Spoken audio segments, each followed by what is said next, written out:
പ്രിയമുള്ളവരെ എല്ലാവർക്കും നമസ്കാരം. ഇന്ന് നമ്മൾ വളരെ പ്രധാനപ്പെട്ട ഒരു കാര്യമായിട്ടാണ് എത്തിയിരിക്കുന്നത്. നമ്മൾ എപ്പോഴും എല്ലാവരും പറയും ക്രോസ് കട്ട് ബ്ലൗസാണ് ഏറ്റവും ബെറ്റർ എന്ന്. അപ്പോൾ ആ ബെറ്റർ ആകണമെന്നുണ്ടെങ്കിൽ ക്രോസ് കട്ട് ബ്ലൗസിൽ നമ്മൾ ശ്രദ്ധിക്കേണ്ട പ്രധാനപ്പെട്ട ഒരു 6-7 കാര്യങ്ങളാണ് നമ്മൾ തീർച്ചയായിട്ടും ഇതിൻ്റെ അകത്ത് ഉൾപ്പെടുത്തിയിരിക്കുന്നത്. അതിൽ ഒന്നെന്ന് പറയുമ്പം അത് നമ്മൾ ഏറ്റവും കൂടുതൽ നോക്കേണ്ടത് ഈ ചുളിവ്. ഏറ്റവും കൂടുതൽ ശ്രദ്ധിക്കേണ്ട ചുളിയാനും അതിലുപരി വലിയാനും സാധ്യതയുള്ള ഒരു കട്ടിങ്ങാണ് ക്രോസ് കട്ടിങ്. അതിലുപരി നമ്മൾ ക്രോസ് കട്ട് ചെയ്യുമ്പോൾ ഷോൾഡറിൻ്റെ കാര്യം എങ്ങനെയാണ്, മെയിൻ ടക്ക് ഏത് ഭാഗങ്ങളൊക്കെ ശ്രദ്ധിക്കണം, കൈ നമ്മൾ കുഴിച്ച് വെട്ടുമ്പം ഏത് രീതിയിലാണ് കൈയും ഫ്രണ്ട് പീസും തമ്മിലുള്ള വ്യത്യാസം എങ്ങനെ എടുക്കണം, പിന്നെ ഫ്രണ്ട് ക്രോസ് കട്ട് വെട്ടുമ്പോൾ ഫ്രണ്ട് നെക്കിൻ്റെ കാര്യങ്ങൾ നമ്മൾ എത്രത്തോളം ശ്രദ്ധിക്കണം, നെക്കിൻ്റെ വൈഡ് എങ്ങനെ വരുന്നു, കാരണം ഒരുപാട് വലിയാൻ സാധ്യതയുള്ളതും എന്നാൽ ടൈറ്റാക്കി കൊടുത്തെങ്കിൽ വലിഞ്ഞ് ഫിനിഷിങ്ങോട് കൂടി നിൽക്കാനും ഉള്ളതും പ്രയോജനവുമുള്ള കട്ടിങ്ങാണ് ക്രോസ് കട്ടിങ്. പിന്നെ മെയിൻ ടക്കിൻ്റെ കാര്യം എങ്ങനെയാണ് നമ്മൾ ക്രോസ് കട്ടിങ് കൊടുക്കേണ്ടത്. ആദ്യമായി തന്നെ നമ്മൾ ക്രോസ് കട്ടിങ്ങിൽ തുണി ഇടുന്നത് എങ്ങനെയാണെന്ന് ഞാൻ കാണിച്ചു തരാം.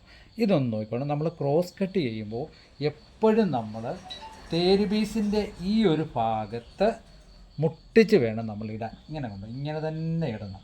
ഇങ്ങനെ ഇടുമ്പോഴേ ഉള്ളൂ യഥാർത്ഥമായ ക്രോസ് നമുക്ക് കിട്ടത്തുള്ളൂ.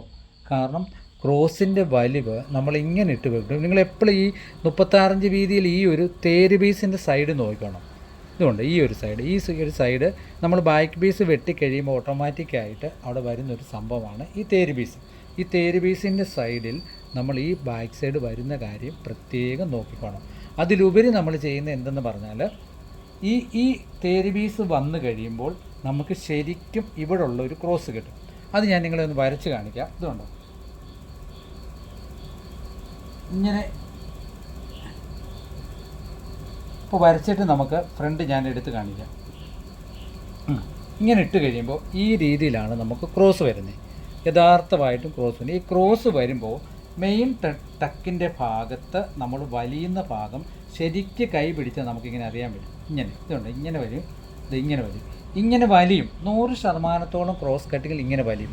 ഇങ്ങനെ വലിയുമ്പോൾ നിങ്ങൾ ഏറ്റവും കൂടുതൽ ശ്രദ്ധിക്കേണ്ടത് സാധാരണ ബ്ലൗസിൽ നിന്നും എപ്പോഴും 1/2 ഇഞ്ച് വണ്ണം കുറച്ച് കൊടുക്കുന്ന കാര്യം പ്രത്യേകം ശ്രദ്ധിക്കണം. അത് ഒരു കാരണവശാലും മറന്നുപോലെ. കാരണം സാധാ ബ്ലൗസ്, ഇപ്പോൾ നമുക്ക് അളവ് ബ്ലൗസ് സാധാ ബ്ലൗസാണ് കിട്ടിയെങ്കിൽ ഒരു കാരണവശാലും ക്രോസ് കട്ടിങ്ങാണ് നമ്മൾ കൊടുക്കുന്നതെങ്കിൽ നിങ്ങൾ ഒരു കാരണവശാലും അതേ സെയിം വണ്ണം ഇടാൻ പാടില്ല.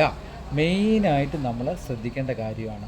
ക്രോസ് കട്ട് നമ്മൾ ബ്ലൗസ് വെട്ടുമ്പോൾ ഇങ്ങനെ വലിയാനും ഇങ്ങനെ ചുളിയാനും സാധ്യതയുണ്ട് എന്ന് മുന്നിൽ കണ്ടുകൊണ്ട് വേണം ക്രോസ് കട്ട് ബ്ലൗസ് കട്ട് ചെയ്യാൻ. ക്രോസ് ബ്ലൗസ് ഫിനിഷിംഗ് ആകണമെങ്കിൽ എപ്പോഴും ഫ്രണ്ട് വലിഞ്ഞ് തന്നെ ഇരിക്കണം. വലിഞ്ഞിരിക്കുമ്പോഴേ ഉള്ളൂ നമുക്ക് ഈ ഭാഗത്ത് ചുളിവില്ലാതെ ഇരിക്കുകയുള്ളൂ. അപ്പം എപ്പോഴും നമ്മൾ ശ്രദ്ധിക്കേണ്ട ഒരു കാര്യം, ഫ്രണ്ട് പീസിൻ്റെ കൈക്കുഴി എടുത്ത് വെട്ട്, നമ്മളിവിടെ എടുത്ത് വെട്ടുന്നുണ്ട്, ഇങ്ങനെ എടുത്ത് വെട്ടും. ഈ ഒരു സൈഡ് എടുത്ത് വെട്ടുമ്പോഴും കൈയുടെ സെൻറ്റർ, അതായത് കൈ നമ്മൾ കുഴിച്ച് വെട്ടുമ്പോഴും ഇത് തമ്മിലുള്ള അനുപാതം, കൈയുടെ ഇവിടെയില്ലേ, ഇവിടെ ഇങ്ങനെ കുഴിച്ച് വെട്ടുമ്പോഴുള്ള തമ്മിലുള്ള അനുപാതം എപ്പോഴും കറക്റ്റായിരിക്കണം. ഇതിങ്ങനെ നമ്മൾ സെൻറ്റർ വെച്ച് നോക്കുമ്പോൾ ഇത് തമ്മിൽ ഒരുപോലെ വരണം. ഇല്ലെങ്കിൽ ഇത് തമ്മിൽ മാച്ച് ചെയ്യത്തില്ല. കാരണം എന്തെന്ന് പറഞ്ഞാൽ ഫ്രണ്ട് ക്രോസും കൈ സ്ട്രെയിറ്റുമാണ്. മനസ്സിലായോ? ഈ ഭാഗം നമുക്ക് സ്ട്രെയിറ്റ് ആണ്. ഫ്രണ്ട് പീസ് വരുമ്പോൾ എങ്ങനെയാണ്? ഫ്രണ്ട് ക്രോസാണ്. അപ്പം ഈ ക്രോസും സ്ട്രെയിറ്റും തമ്മിൽ ചേരുമ്പോൾ ഈ ഭാഗത്ത് വ്യത്യാസം വരുമ്പോൾ ഒരിക്കലും കൈ നമ്മൾ അറ്റാച്ച് ചെയ്യുമ്പോൾ കൈ വലിയാൻ പാടില്ല. കൈയുടെ സെൻറ്റർ കറക്റ്റ് ചെയ്തിട്ട് ഫ്രണ്ട് പീസ് താഴെ ഇട്ടിട്ട് കൈ മേലെ ഇട്ടിട്ട് കറക്റ്റായിട്ട് വേണം നമ്മൾ കൈ കൂട്ടാൻ. ഒരു കാരണവശാലും ഈ ഒരു ഭാഗത്ത് കൈ വലിയാൻ പാടില്ല. കൈ വലിഞ്ഞാലും ഫ്രണ്ട് വലിച്ചു പിടിച്ചാലും നമുക്ക് കൈയുടെ ഈ ഭാഗത്ത് ചുളിവ് വരും. ആ കാര്യം പ്രത്യേകം നിങ്ങളൊന്ന് ശ്രദ്ധിക്കുക. പിന്നെ പറയാനുള്ള മെയിനായിട്ടുള്ള കാര്യം ഈ നെക്കിൻ്റെ കാര്യം. ഈ ഫ്രണ്ട് പീസ് നെക്കിൻ്റെ കാര്യം നമ്മൾ എപ്പോഴും വെട്ടുമ്പോൾ ക്രോസ് പീസ് വെച്ച് തയ്ക്കുമ്പോൾ ഒരു കാരണവശാലും ഈ ഭാഗത്ത് കുറയാൻ പാടില്ല. അത് പ്രത്യേകം നിങ്ങൾ നോക്കിക്കോണം. ഈ ഒരു ഭാഗം കുറയാൻ പാടില്ല എന്നാണ്.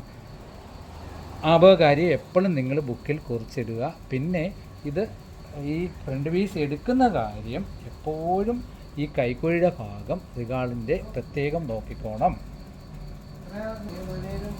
അപ്പം പ്രത്യേകം നമ്മൾ ശ്രദ്ധിക്കേണ്ട ഒരു കാര്യമാണ്. പിന്നെ നമ്മൾ വരുന്നത് പറഞ്ഞാൽ ടക്കിൻ്റെ ഭാഗം.